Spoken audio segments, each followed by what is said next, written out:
რეკლამა დასრულდა მეგობრებო, ვაგრძელებ დისკუსიას.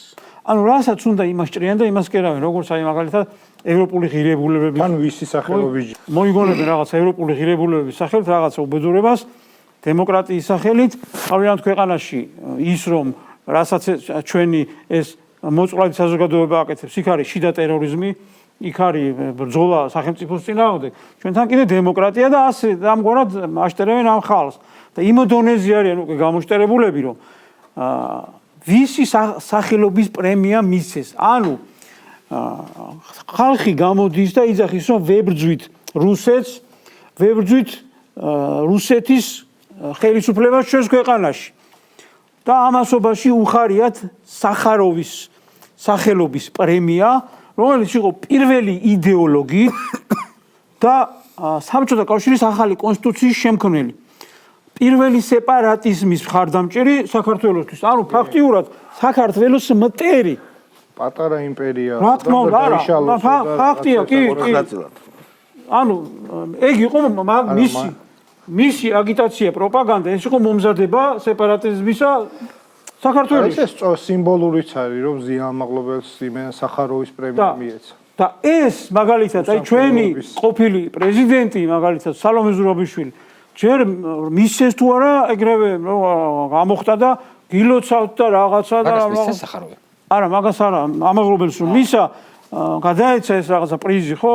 მილოცვები და ერთ ამბავში იყვნენ, ანუ როგორ აშტერებენ ამ ხალხს?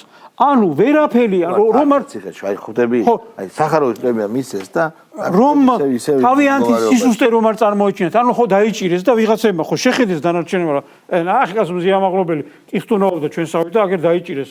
ციხეშია 2 წელი და გამოწვეული კაციშვილი ამის პატრონი აღარ არის და ჩვენ რაღაც ძალაგავთ ეს ვარ ვიფიქროთ, უცებ გამოიგონეს რაღაცა სახაროვის პრემია და ზიამაღლობელს ხომ იცეს და კიდე ვიღაც ბელარუსელი რო წაახალისონ იქ თალკენ ზიამაღლობელი აქ დანარჩენების ექსტრემიზმი რო წაახალისონ ეს რაღაცები გამოიგონეს საერთოდ არაფერი შუაში არ არის იქ არის საუბარი მაგალითად ვის შეიძლება გადაეცეს ეს პრემია და ჩამოთვლილია სხვადასხვა ისე სხვა ჟურნალისტური პრემია რო გადასცემოდა ჟურნალისტური გაცლებთ ადეკვატური ხო ჟურნალისტური პრემია არ გაგიკვირეთ კაცო გადასცეს გვარამიას ხო გახსოვთ ხო და მაგას ვამბობ ამისთვის იგივე მიეცა ის თალკე გმირად გამოგვიცხადეს ის რა ქვია ეს ლაზარე არაფერს რეჟიმს ებრძვის ხო ესე გადასცეს თან იოლად გაშავებადი რო ეს სახაროვი თვითონ იგონებენ ანუ კრიტერიუმებს იმ სახაროვის პრემიის კრიტერიუმებსაც ვერ აკმაყოფილებენ ხო რა თქმა საერთაშორისო სამართლის პატივისცემა იქ წერია კრიტერიუმებს პატივისცემა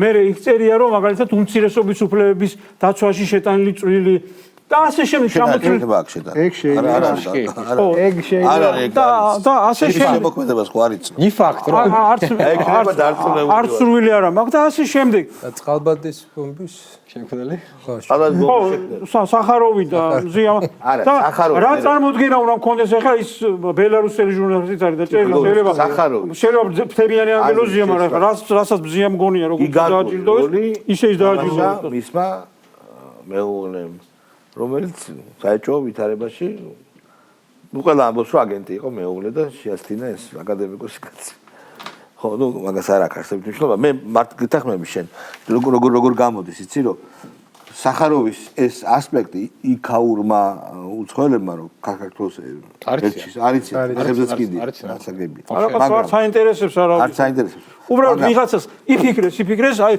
თაღლითები რო არიან თაღლითი და ანუ რაღაცა ფული რო შეუჭამა და რო შეაწუხა და რაღაცა სიგელი გადასცეს ეხლა ნობელის პრემია მშვიდობის დარგში რომლის მიზანია რომ მშვიდობის დამყარება მისცეს ვენესუელის ოპოზიციონერს რომელიც ითხოვს რომ დაგბომბოს ამერიკამო ანუ 20 წელია ითხოვს დაგბომბოს ამერიკამ შემოდი დამოხოცეთ ყველაო ანუ რეალურად რო ვთქვათ ვენესუელე ნინო ლომჯარიას მიცეს ნობელის პრემია რომ ბომბების წვიმა დავწიოდოს გადავდივართ იგივე თემას უტრიალებთ აი რა мотиваცია უნდა კაი დავშოთ ადამიანი არის შეურაცხადი მაგრამ ნუ შეურაცხადი ისე ხო არ არის აკონტროლებს რაღაც მეტყველებას მეტნაკლებად გადაადგილებას ნუ ხლად საბმელი არ არის და რაღაცნაირად უნდა აიძულონ ეს ადამიანი რომ დაარღვიოს კანონი პაჩკობით ფული არ არის საკმარისი мотиваცია რა თქმა უნდა ფულიც არის ბუნებრივია მაგრამ საკმარისი мотиваცია არ არის ეს ადამიანი რომელიც არის ცხოვრებისეულად თვითონ გზნობს თავს ლუზერად არის კიდოც და არის კიდევაც. არა, მაგას მიშლება არ აქვს. დაუშვათ, როგორ რას გზნობს? კი. თვითონ, რომელსაც არც დაუშვათ პირადი ცხოვრება გამოზის, იმიტომ ჩვენ უყურებდით დედებს, რომლებსაც შვილები მიატოვეს ამის გამო და დადიან აქციებზე, შვილი არ არის იქ და მარტოა, ხო? იმას კი ანიშნავს, რომ ყველა დედა აუცილებლად შვილთან უნდა იყოს, მაგრამ უნდა გაითვალისწინოს პირველ რიგში შვილის ინტერესები, მშობელმა. მე ესე მგონია, რა ვიცი, სხვანაირად. ანონსს და არ ყოფენ მე რატო ახსენდებათ ხოლმე შვილი უპირველეს ყოვლისა. ხო, ეგ სხვა თემაა. ზოგი არის უკურნებელი სენის ერთ-ერთ ბოლო სტადიაზე, ზოგი ვერ იყურება. ეს ყველაფერი არ ახსოვთ, როცა მიდიან ამ რისკზე, ხო? აქ არის აი ესეთი ადამიანებისთვის ცხოვრების აზრის, სტიმულის გაჩენა. რომ შენ ეჩხუბები გველეშავს და აგერ ჩვენ გაძლევს სიგელს, სადაც ეს წერია.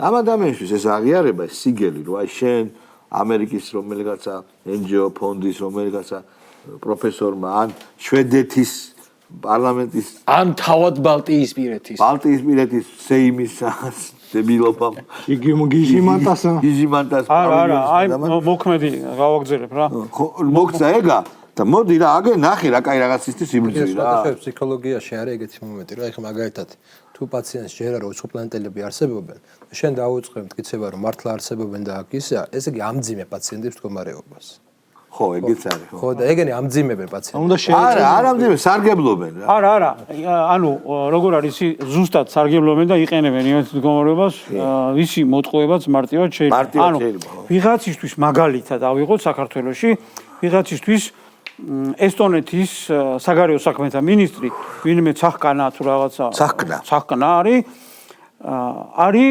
ევროპელი საგარეო საქმეთა მინისტრი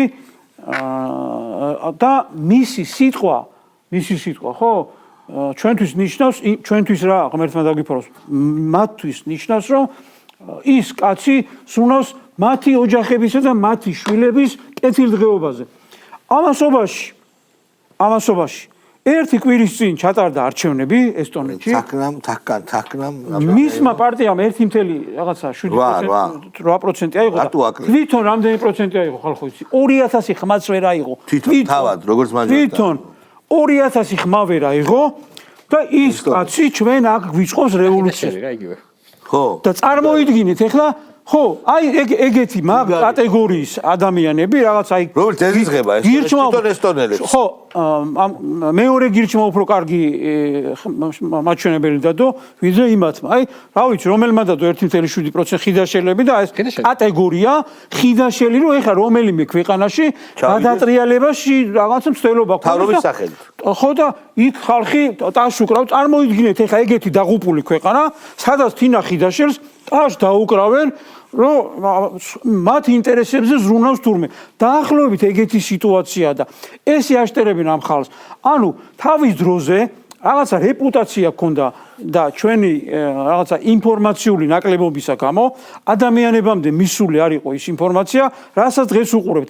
ვინც არის და რასაც წარმოადგენს ევროკავშირი დღეს მდგომარეობით. გინდა ბიუროკრატია დავარქვათ, ამას ევროკავშირის სახელით მოქმედებენ. ეხლა ჩვენ კი მიჯნავთ ხოლმე და ბიუროკრატიას ვეძახით, მაგრამ ის ბიუროკრატია მომულია ევროკავშირზე და დამთავრებულია, ხო?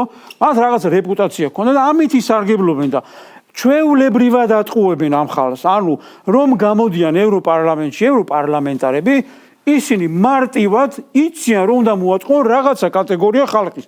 ეს არის მათი მიზანი და ამოცანა.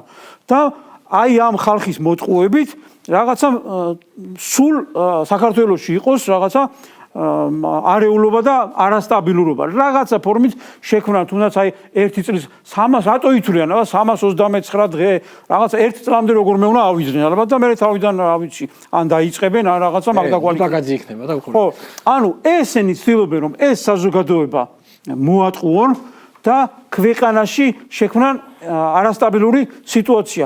მათი დანიშნულება არის ის, ამათი დანიშნულება არის ზუსტად ეს. ანუ რასაც ამ საზოგადოებას უკეთებენ, ვიზეც ახლა ჩვენ ვლაპარაკობთ იქ რო დაიარებიან. იმას გვიკეთებს ევროკავშირის ბიუროკრატია საქართველოს. განსაკუთრებით გაცხოველდნენ მას შემდეგ, ანუ ესე უნდა გამოგვიყენოს, ანუ ცოტას მაგალითად 1000 კაცს ხომ იყენებენ რუსთაველის გადასაკეთად. საქართველოს უნდათ რომ გამოიყენონ მაგალითად სანქციების დასაწესებლად რუსეთისათვის, მერე ომის გასაჩაღებლად. ანუ ეს არის რაღაც პატარა მაგალითი და დიდი მაგალითი არ გამოუვიდათ. მათ ვერ შეძლეს რომ საქართველოს თლიანად საზოგადოება და მთავრობა მოეტყუებინა და ატყუებენ ამ ბრიყვებს, ხო? ეგ არის და ეგ პატარა მაგალითი. ანუ ჩვენ ადრე ვამბობდით რომ საქართველოს არის ის ბასტიონი, სადაც ძალიან ბევრს კისერი წაუტეხია და დღეს ძალიან კარგად ხედავთ რომ ევროკავშირის ბევრმა სტრუქტურამ მოიტეხა საქართველოს კისერი ამ ერთი წლის განმავლობაში. დავიწყოთ ევროპარლამენტიდან, ხო, უკვე ევროპარლამენტი საზოგადოებისთვის გახდა არაფერი. ფურცლის ფასიც აღარ არის ევროპარლამენტი. აგერ გადავიდეთ ეუთოს საპარლამენტო. ხო, ეუთოს საპარლამენტო ასამბლეა საზოგადოების აღრაფერს აღარ ნიშნავს. ეს ცოტა რთულიც არის, ეუთოს საპარლამენტო ასამბლეა. არა. თავის დროზე საპარლამენტო ასამბლეის რომელიმე წევრის რაღაცა რეზოლუცია ნათქვამი ხო საქართველოში აღიქმებოდა ძალიან ცუდად. მერე გავაგრძელოთ რა, აუცილებლად უნდა თქვა ბალტიისპირეთის ქვეყნები. არა, ბალტიისპირეთის ქვეყნებს და ევროსტრუქტურებზე ლაპარაკობ. ევროსტრუქტურებზე ლაპარაკობ. ეუთო ოდირი, ხო ყველამ კარგად დავინახეთ რომ ეუთო ოდირმა შეგნებულად თავი არიდა საქართველოში ჩამოსვლას, იმიტომ რომ არ გამხდარიყო რაღაცა ისევ ბულინგის მსხვერპლი და ისევ სისულელეები არ ელაპარაკა, ხო? ამიტომ საქართველოში ჩამოსვლას მოერიდა და ეს რეპუტაციები, რა რეპუტაციას მას წლების განმავლობაში ჰქონდა მოპოვებული, საქართველოში დაანგრია პირველ ჩამოსვლაზე და ეხლა აღარ უნდა რომ თლიანად განულებულიყო. ეს იყო საქართველოს მაგალითი და მეოთხე მაგალითი შეიძლება მოვიყვანოთ და იყო კიდევ ეუთოს მისიით ჩამოსული ფინეთის საგარეო საქმეთა მინისტრი, რომელმაც არ ვიცი რა დონეზე მოიჭრა თავი, ხო, ქართველ საზოგადოებას ჩამოვიდა და რაღაცა ვატყუებდა 50 კაციან მიტინგზე რო დგას და რაღაცა რო იძახის რომ კანონს არ ღვევს თან. არა, თვითონაც კანონს არ ღვევს და მსოფლიო საზოგადოებას რომ მოუწოდებს რომ თურმე ადამიანის უფლებები ირღვევა, როცა თავის ქვეყანაში ცხვირპის ალეწავენ და ციხეებში იჭერენ სუყველას.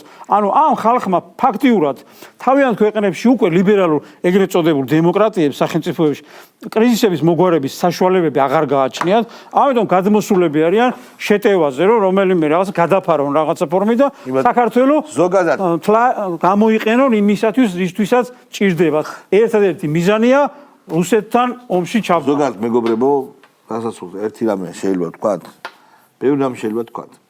საქართველოს უძლებს და გაუძლებს აი ამ ფსევდო ლიბერალურ ფსევდო თავისუფლების ევროპულ ფსევდო შემოტევებს.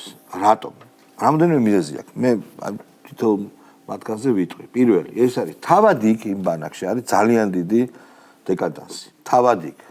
ტრამპი ამას განასახიერებს, ყველანაირი ასპექტი არ მითხრა ამაზე შეჩერება. თვითონ როგორ ეშინიათ ტრამპის, როგორ სახსახებენ, როგორ იძულებულნი არიან რომ მის პოლიტიკას შეუსაბამონ. ეს ხო აი თავარი კოშმარი მათთვის პუტინი და კი არა ტრამპი არის. ეგ ვიცით. ევრო ბიუროკრატიისთვის. ეს ერთი. ანუ თვითონ ყავლი გავოვიდა თვითონ ამ ეგრეთ წოდებულ ლიბერალურ დემოკრატიას. მეორე, საქართველოში მოახერხეთ დივერსიფიცირება რესურსებს. ეკონომიკა რო არ ქონოდა კარგად, არაფერი კაპიკი იყო ჩვენი ფასი. ჩვენ რაც არ უნდა გვეძახა. თუ ჩამოშლებოდა ეკონომიკა, ჩვენ ვერ გავაჩერებთ სიტუაციას. თავად სიტუაციას ვერ გააჩერებთ.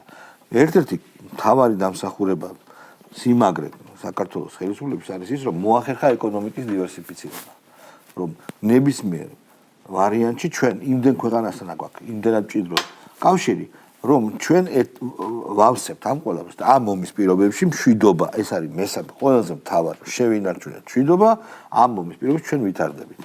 და მეოთხე, არანაკლები მნიშვნელოვანი ფაქტორი, რომელსაც უკვე ვერაფერს ვერ უშველია ნეგენი, გიჟები ოპოზიციაში და აქტივიზმში. მე შეიძლება არაკორექტულად ვამბობ, მაგრამ მე ანეკდოტი რო არის, რომ შორიდან მეზეგრე მეგონა და ახლოს რომ მივედი. იყო, შეიძლება ჩვენ რაღაცა უძახოთ, არადეკვატურები, ტრალივალი, მაგრამ ახლოდან გიჟები არ არიან მიზანმიმართულად. ეგ არ გამორიცხავს. შეიძლება მიზანმიმართულადაც იყოს, მაგრამ გიჟიც იყო. ისეთი მნიშვნელოვანი ფორუმი, როგორიც იყო აბრეშუმის გზის ფორუმი, რომელიც საქართველოში ჩატარდა 2 დღის წინ, არც ერთ ოპოზიციურ ტელევიზიას არ გაუშვებია. ეგენი სულზღაფავი. ისეთი მნიშვნელოვანი მოკლედ, აი ეს ფაქტორი ხელშეკრულებები გაფორმდა. აგვამარჯვებინებს, ჩვენ ვიქნებით კარგად. როგორც ჩვენ არჩევნებზე ვამბობდით, ჩვენ ვამბობდით არჩევნებზე, რომ ყველაფერი კარგად იქნება, არანაირი დამხობა, არანაირი არ იქნება თქვა ჩვენ ამოშით მართალი, აწის მეგობრებო. ყველაფერი იქნება კარგად ღვთისმადლით და ჩვენი თავის და ჩვენი შემწეობით ყველაფერი იქნება კარგად ჩვენს ქვეყანაში. ჩვენ ერთმანეთს შევხვდებით მომავალ შაბათს, მანამდე კარგად გრძელდება.